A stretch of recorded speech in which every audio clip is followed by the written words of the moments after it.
Hello, my name is Lus Bendik and we are from Group 3. We want to present our calculus assignment, which is designing the most efficient water tank.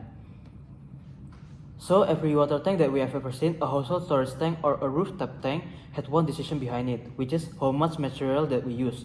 A tank has to hold a fixed required volume of water, but the biggest cost of building it is the material that forms its surface.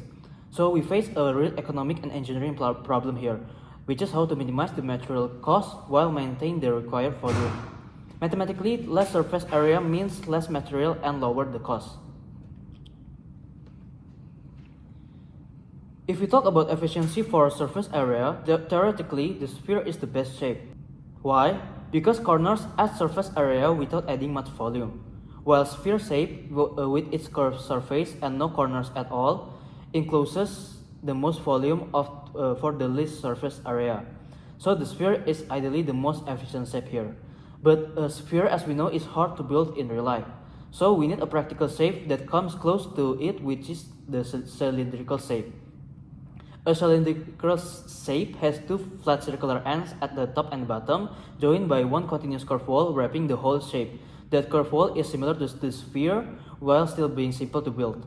In contrast, a cube with all its corners is the least efficient shape.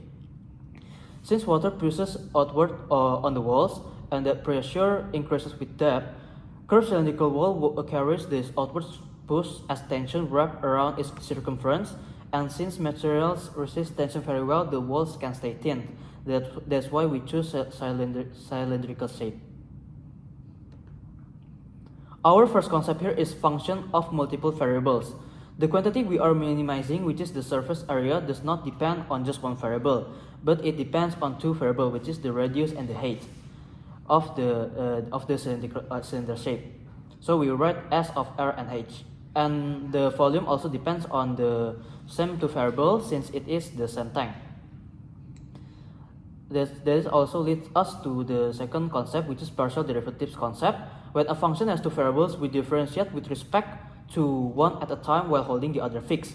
So one partial tells us how the surface area changes the radius, and same with the variable with h. When we combine this into a single vector, we got the gradient vector S. The third concept is constraint optimization.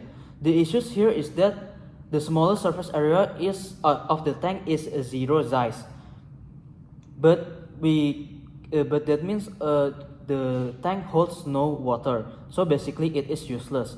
That is why we need a fixed required volume. So the fixed volume requirement is a constraint here, and that's why also we need the last concept, which is the Lagrange multipliers. We want the tank with the smallest surface area while hold the required volume. Lagrange multipliers works through a single condition. So we set the surface area gradient vector equals to lambda and the gradient of the volume. Together they give us the exact radius and height that use the least material while still holding the required volume. To do calculus, we have to turn the physical tank into equations, which is the modeling step. Now we want to model the tank as a closed right circular cylinder. We describe it with two variables, which are the radius r and h. Now we write down two equations. The first one is our constraint, the volume pr square h, and the second one is our objective, which is the surface area, the quantity we want to minimize.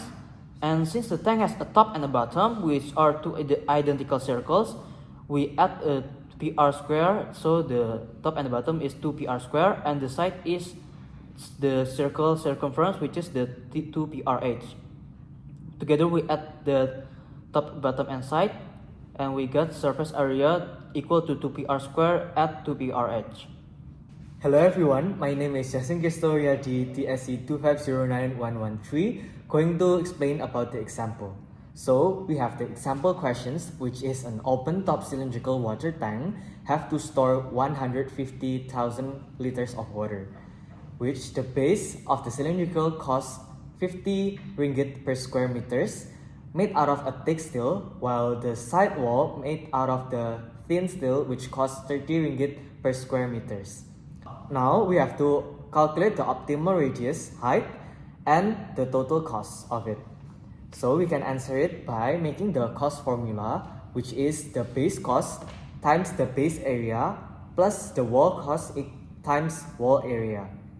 We have the formula such as 50 pi times r square plus 30 times 2 times pi times r times height, which is the surface formula. Now we also have the volume formula, which is the pi r square height, which is also equals to 150,000 liters of water. We have also the formula of G, which is the pi r square times height minus 150, which is equals to 0. Now we have to set up the Lagrange multiplier equations, which is the delta C equals to lambda delta G, which equals to partial derivative of C with respect to R equals to lambda partial derivative of G to the respect of R, and also partial derivative of C to the respect of H equals to the lambda partial derivative of G to the respect of H as well. Now we can jump into the next step, which is we have to compute the partial derivative. We have the partial derivative of C to the respect of R, which equals to 100 pi R plus 60 pi H. And we also have the partial derivative of C to the respect of H, which equals to 60 pi R. These two values we can get it from the equations down here, the cost also. And also we have the partial derivative of G to the respect of R, which equals to 2 pi RH, and partial derivative of G to the respect of R, which equals to pi R squared. Now we can substitute back the equation 1, equation 2, and equation 3, which equation 1 equals to 100 pi R plus 60 pi H equals to lambda 2 pi RH, which we can get it from this one and the previous equations, which is here. And also we can get the second equation, which is the 60 PR equals to lambda PR square. We can get the PR square from this one, and the lambda we got the formula from this one. And the equation number 3 is the volume formula, and we can solve the equation by subtracting and also elimination. So the 60 PR equals to lambda PR squared, which is going to be 60 equals to lambda R, which lambda equals to 60 divided by R, so that the 100 pi R plus 60 pi H equals to 60 divided by R, which we got here, times 2 pi RH. So later we can have the calculation, which equals to 5R equals to 3H, which H equals to 5R divided by 3. Now we can find the dimension by substitute the H equals to 5R divided by 3 into the equation number 3, which is the volume formula. So the pi R square, which times 5R divided by 3 equals to 150, which is the equation formula number 3, so that we can have the R equals to approximately 3.06 meters, while the H we can substitute it back to these equations, which the height equals to 5 divided by 3 times 3.06, which is 5.10 meters. So as a result, we have since the base material is much more expensive than the wall material, which is 50 ringgit per meter square, and the wall material is only 30 ringgit per meter square, we have to make the water tank taller but narrower, so the shape gonna look like a straw, so that we can make sure that we use less base material. So this is also the comparison between the height is 5 and the radius is 3. This is the ratio. We can make by making the base radius is equals to 3.06 meters, And we also kept the optimal height, which is 5.10 meters. The base area are minimized but still can hold 150,000 liters of water.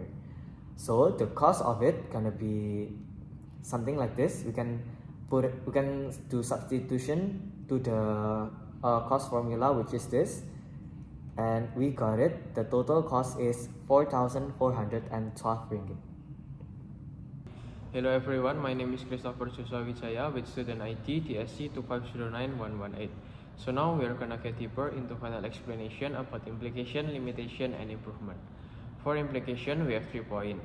The first is the heat to reduce ratio serves as a tangible cost control tool.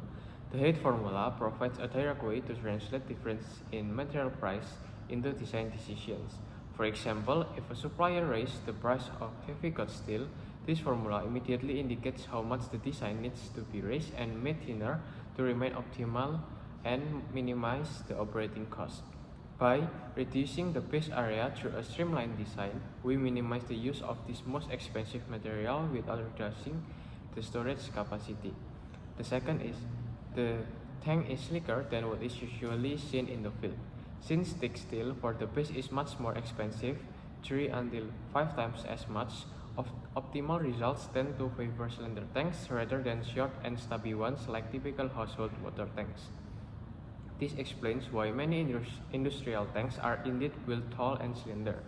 Furthermore, the slim design also helps make land preparation and foundation costs more efficient compared to wider tanks. The third is cost savings are even more significant on a large scale. Optimization formula help companies achieve even a 1% savings at each stage of production, enabling them to set selling prices that are far more competitive. For small water tanks, the cost difference resulting from optimizing may be only a few thousands, but for industrial tanks with capacities, this difference can be more economically valuable on a large scale. Next is for limitation. The first is assuming that the base thickness is uniform and constant. This model treats the thick base as a single cost per square centimeter, even though the required thickness of the steel plate actually depends on the tank's diameter, because the wider the tank, the thicker the plate needed to support the weight of the water above it without buckling. Under real-world conditions, hydrostatic pressure and the weight of the water create stress concentration points that require a more complex design for the tank bottom plate. The third is ignoring the fact that blankets also came in different thicknesses. In the real world, there is a physical law called hydrostatic pressure. In the basic formula, we assume that the tube's wall like a sheet of paper that is the same thickness from the top to bottom. Water pressure increases with depth, so the lower part of the casing actually requires thicker steel than the upper part. This model simplifies the entire casing to a uniform thickness and cost. And then the last is does not include the cost of the connection between the base and the cover. The joint between the case and the jacket is more critical part because they have different thicknesses and fabrication costs are often much higher than the price of the material themselves. Technically, this is the most vulnerable point because create high stress concentrations. Our model does not yet account for the additional cost of special welding details, transition plates, and quality control inspection to ensure structural safety. The last 4 improvement. First is add variations in thicknesses to the blanket according to the depth. We will divide the wall into several segments based on hydrostatic pressure. This approach is more accurate for 2 reasons. First, it allows us to comply with industry safety standards more precisely. Second, it optimizes the total weight of the structure, which directly reduces the load on the foundation and improves the overall cost efficiency of construction. The second makes C1 a function of R, not a constant. In industrial practice, the larger of the radius R of a tank, the larger the base area that must support the weight of the water. To prevent the tank bottom from buckling, we use a thicker steel plates. Since thick steel is more expensive per square centimeter, the unit cost will increase as R increase. The last is express the foundation cost as a function of the load and the base area. Find the right balance in tank construction to minimize total cost without violating the building safety regulation. So we add additional cost term C foundation to the total cost function so that the optimal solution practically takes into account the trade-off between the cost of the tank materials and the cost of reinforcing the foundation. By plugging in the price of the material and the foundation into a single calculation, you will get the radius and the height that minimize your cost without violating building safety regulation. And this is our reference that we use. And that's it from us. Thank you.